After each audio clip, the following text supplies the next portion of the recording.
Un enfant, où qu'il se trouve dans le monde, mérite notre protection. La France s'est engagée à le faire il y a plus de 30 ans en ratifiant la Convention internationale des droits de l'enfant, qui a une valeur juridique contraignante, obligatoire et non négociable.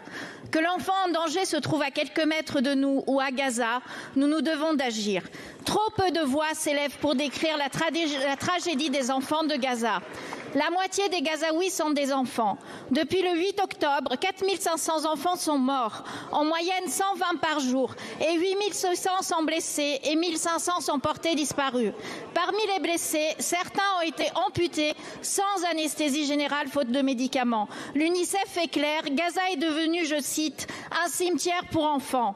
La vie d'1 million d'entre eux ne tient plus qu'à un fil. Ils payent un lourd tribut et le temps presse pour leur venir en aide.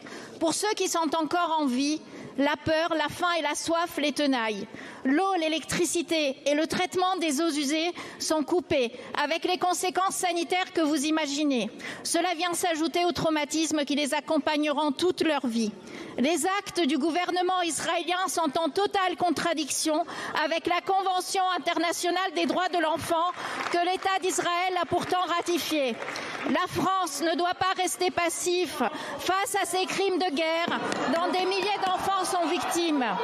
Avec l'appui de plusieurs collègues députés, nous avons demandé à la délégation aux droits des enfants de lancer une mission sur le sort des enfants gazaouis. Pouvez-vous nous indiquer, Madame la Ministre, quelles sont les mesures concrètes prises par le gouvernement pour porter secours et assistance à ces enfants ?